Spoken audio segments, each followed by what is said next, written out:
I was going through my voice notes last night and I decided to go back through some old ones and listen to them.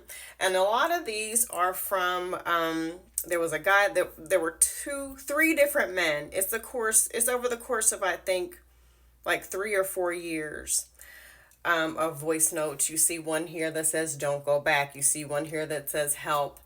And I'm going to share with you the very first one that I recorded. This is not my first boyfriend or relationship. This is just one of the many toxic relationships that I had.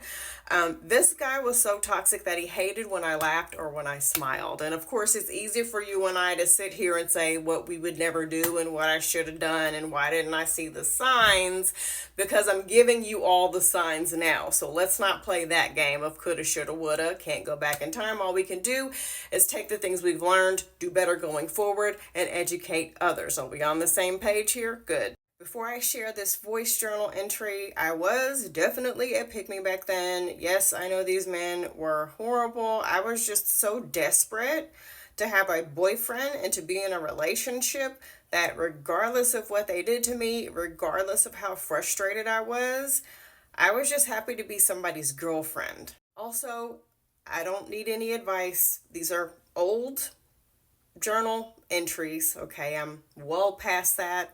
In case you're new here, my whole page is teaching you guys the things that I have learned from mistakes that I've made, so you don't have to tell me to love myself more or anything. Before I play the video, just a warning, the sound quality is kind of bad. You're going to hear a lot of like staticiness, so you might want to turn down your volume a little bit. Also, I'm only going to play like 2 or 3 minutes of it. It's like a 13-minute long video, so don't worry. I'm not going to run it that long. Anyway, without further ado, here's the things I was up to in August 2014.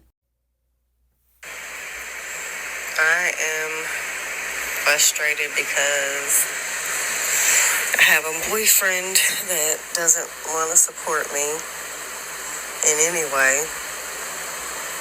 I feel bad that I asked him for $10 and he made me feel like I was asking for him to rip his arm out of his socket or something.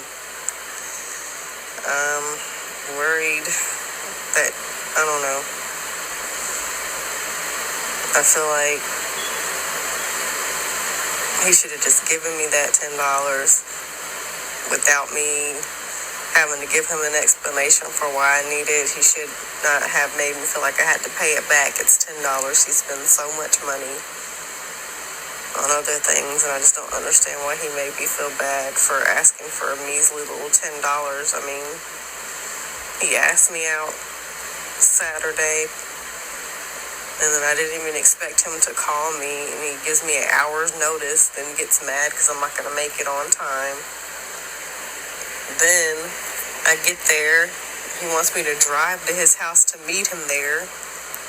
And then on top of that, when I get there, he wants me to drive. And the problem with that is, I mean, I get that if he wants to drink, that's fine, but, you know, we could have driven his car.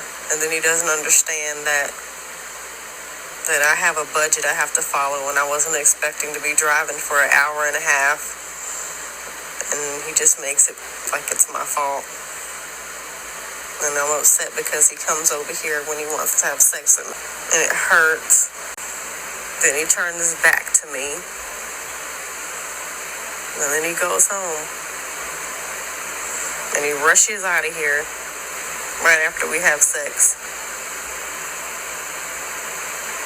And it really hurts me. Who wants me to share more of my journal entries? Let me know.